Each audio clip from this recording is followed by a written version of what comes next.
নিয়েছি একটু ভাত আর শীতের সবজির তো তুলনাই নাই। আমি একটা সবজি করেছি, ভাত একদমই অল্প নিয়েছি আর সঙ্গে নিয়েছি এটা কি বলেন তো, হ্যাঁ এটা বোম্বাই মরিচ। এটা দিয়েই এখন আমি খাবো।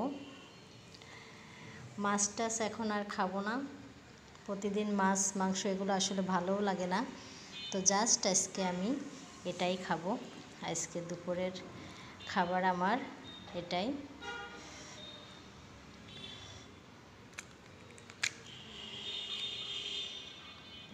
কি সুন্দর। অনেকে খেতে পারে না, অনেক ঝাল, তাই আমার খুব ভালো লাগে। ভাত তরকারি দুটো একদম গরম, মাখানোও যাচ্ছে না, এত গরম।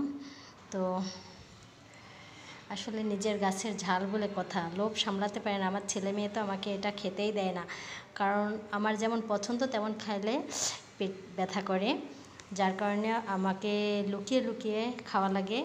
তাও নিলাম আর কি একটু। বিসমিল্লাহ।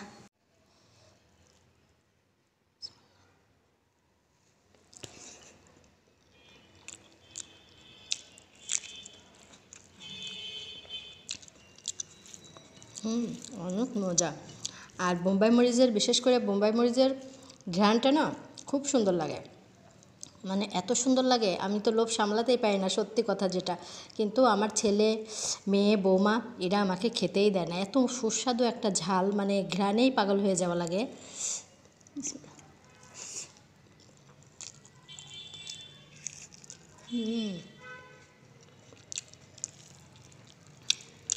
খাওয়ার সময় মনে থাকে না, যতবার নেলা দিই ততবারই বিসমিল্লা বের হয়ে যায় মুখ দিয়ে।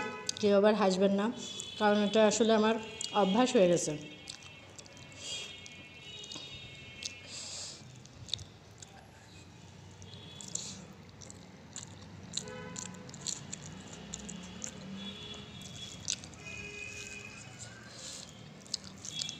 তো আপনাদেরকে খাওয়া হয়ে গেছে? না খেলে চলে আসেন আমার সাথে। মাছ মাংস ছাড়া শুধু সবজি রান্না করেছি আজকে, ফুলকপি আলু দিয়ে, টমেটো ধনিয়ার পাতা দিয়ে। খেতে কিন্তু হেভি লাগছে।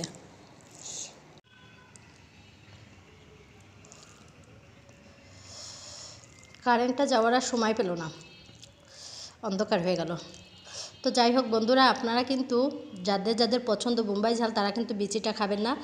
আর এটা কিন্তু যদি পুরোপুরি পোক্ত হয়ে যায় ঝালটা, তাহলে কিন্তু অবশ্যই আপনি খেতে পারবেন না। খুব ঝাল, ভীষণ ঝাল, ঝালের কোনো মানে তুলনা হয় না, এত পরিমাণ ঝাল। তো আপনারা খাওয়ার সময় একটু বুঝে শুনে খাবেন।